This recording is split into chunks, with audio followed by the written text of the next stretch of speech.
What's up, yo? Big Cat 305 here. Today we're going to be making chili dogs on the Blackstone. Let's do it. Red one. I'm ready to do whatever if you take me away. Naya. Suavemente, bésame. Mohammed. I make you do whatever if I take you away. Mr. Worldwide. It's like deja vu, baby. I know the greatest. As usual, we start off with some canola oil.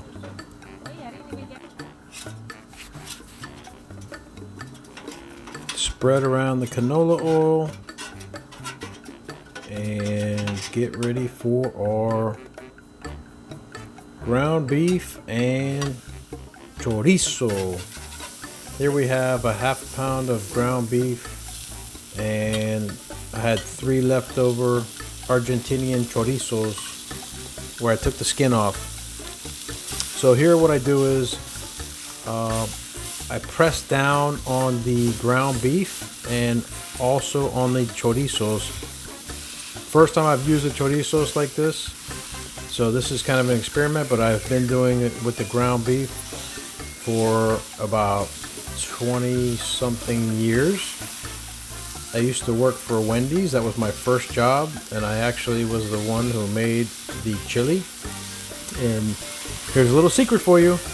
The way Wendy's makes their chili is the burgers that do not get sold, because you make more burgers than what you actually need during rush hour lunch, they get overcooked and they get a little burnt on the outside. And instead of throwing away, you save them and you put them in a little bin, and then the next morning the prep guy, which was me, would come in and chop that burnt up burger meat, and that was the meat for the chili. And let me tell you, I've been doing it ever since.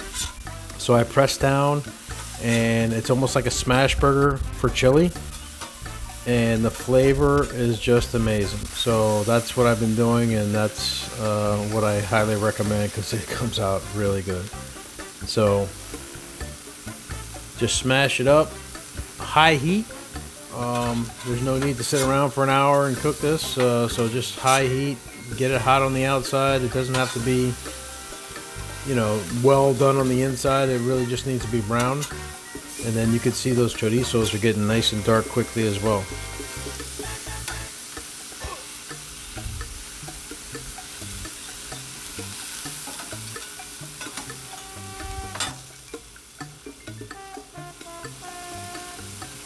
So we just let these cook for a little bit, and really it only takes about 3 to 4 minutes on each side, maybe 2 to 3 minutes on each side.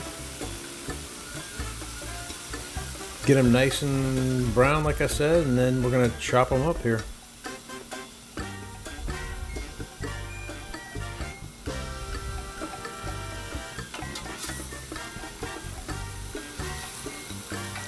So I use my paint scraper usually to clean the grill, but for this purpose it works great as well.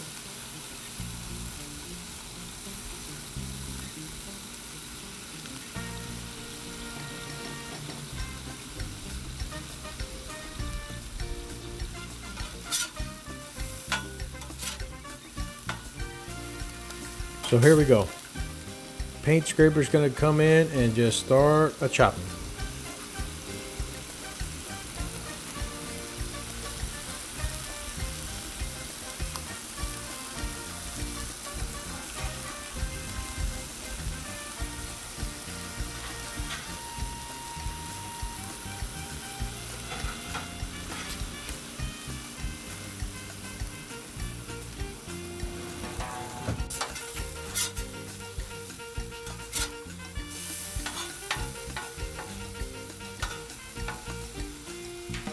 So at this point, just press it down a couple more times and just check to make sure they are ready, which they look like they are ready. Nice and crispy on the outside.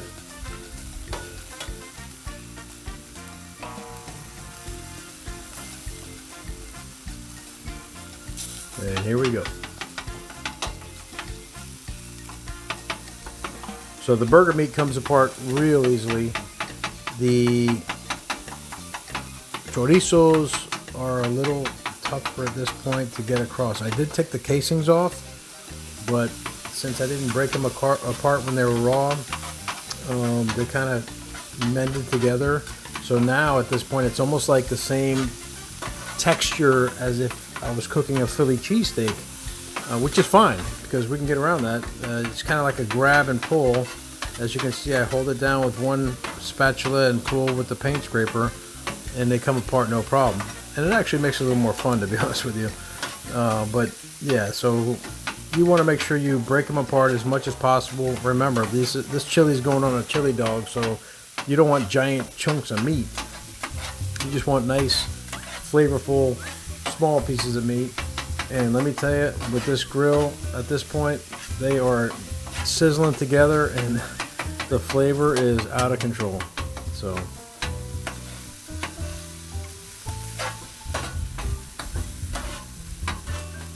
you just want to keep working it, and then get it all together. And it is ready to come off the griddle.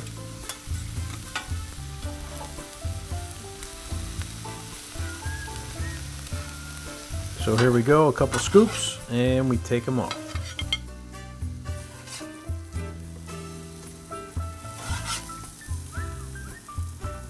Now our meat is nice and browned and actually blackened on the outside, but not overdone, and we are ready for the next step.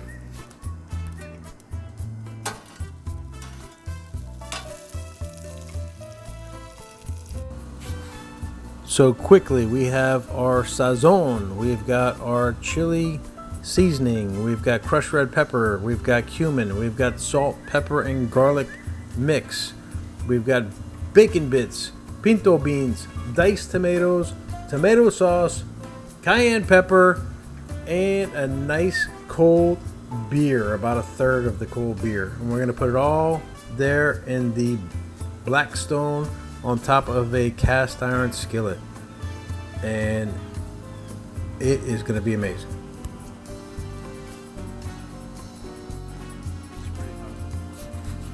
Temperature feels right, so we're going to get started. It's about medium low.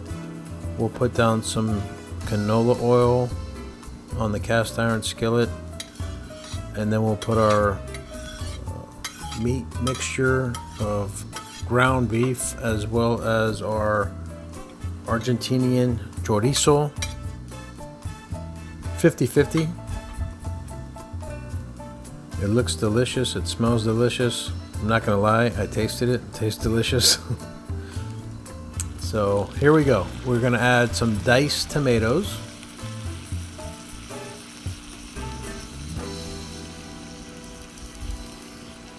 You can hear the sizzle. Some tomato sauce, and I'll put all the ingredients with the amounts in the description below. Some pinto beans, which are wonderful.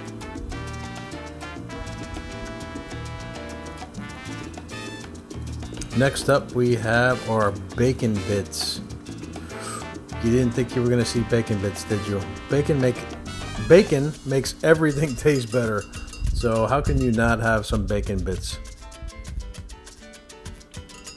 Some cayenne pepper. Give it a little kick.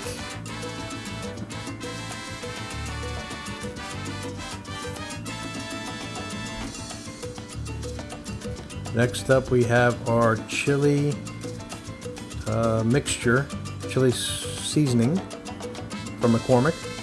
Just the original one. You can use any one you want, really. I like to go with the basic stuff. Then we're going to add our sazon and some crushed red pepper flakes, some more kick, some cumin, and our salt, pepper, and garlic. And last but not least, we add some cerveza. In this case, I put some Dos Equis lager. I love this beer, it's excellent, but you can put any kind of beer you like. I used a third of it, just 4 ounces, and this brings everything together. All the spices, all the sauces, the beans, the ground beef, the chorizo, and it just brings it all together. And once it heats up and reduces a little bit, it's gonna taste out of this world.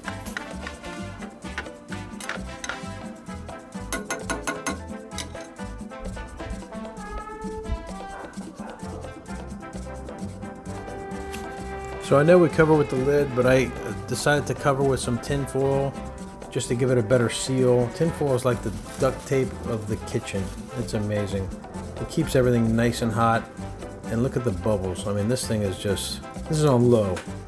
And it is just simmering so nicely, and it smells absolutely amazing.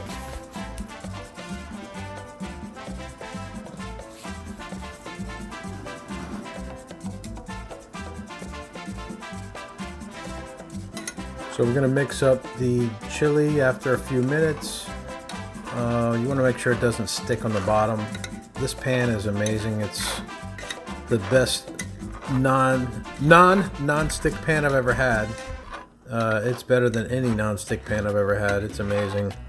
And you can just see it start to thicken up a little bit there. All right, it's hot dog time. So I put some canola oil and we're gonna spread that around. Again, low temperature. This Blackstone cooks everything really nicely.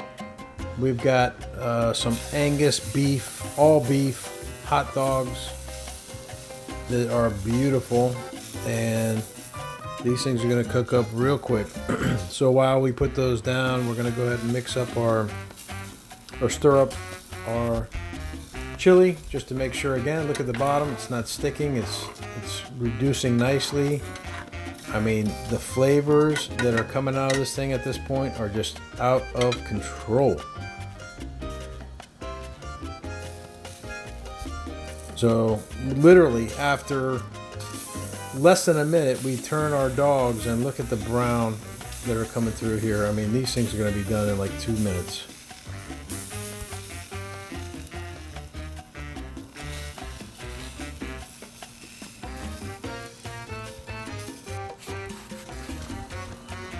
So we continue to stir the chili, and you can see it's getting thick but not sticking at this point. It's looking absolutely gorgeous. I mean, the aroma and the smell is amazing. Look at the dogs. They are just looking amazing as well. I love this Blackstone. It does such a great job. It's amazing.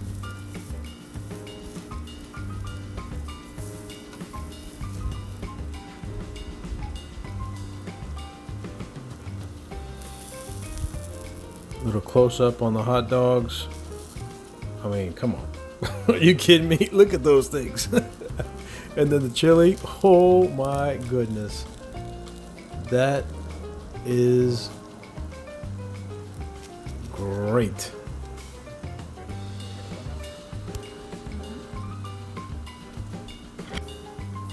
All right, we got a runaway hot dog here. Obviously, I did not level this thing correctly because that thing was just shot to the front. Again, there it goes again. But you can see that the dogs are almost done. Even the one that wants to get away.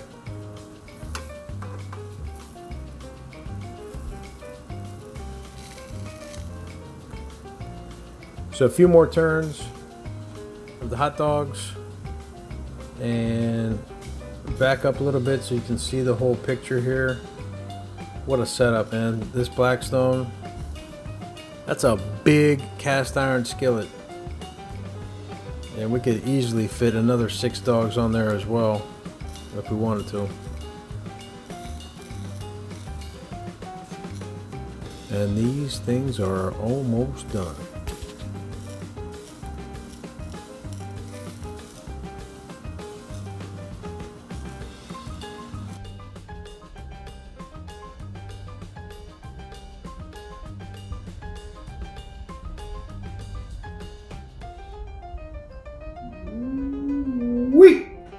chili dogs. With a nice cold cerveza. Alright, so here's what I like to do with my chili dogs. Start off with a little bit of cheese.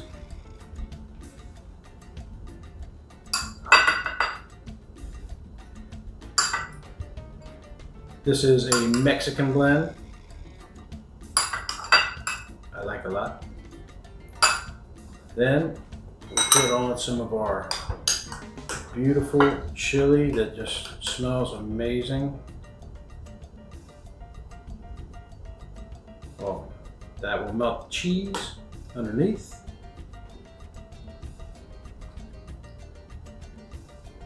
Look at that steaming up.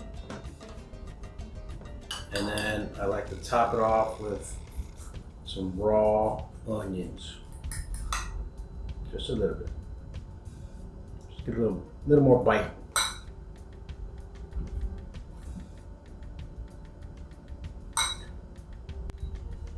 Now I'm not going to make you watch me eat both of these, even though I would, but I will take a bite because man, they look amazing. Here we go.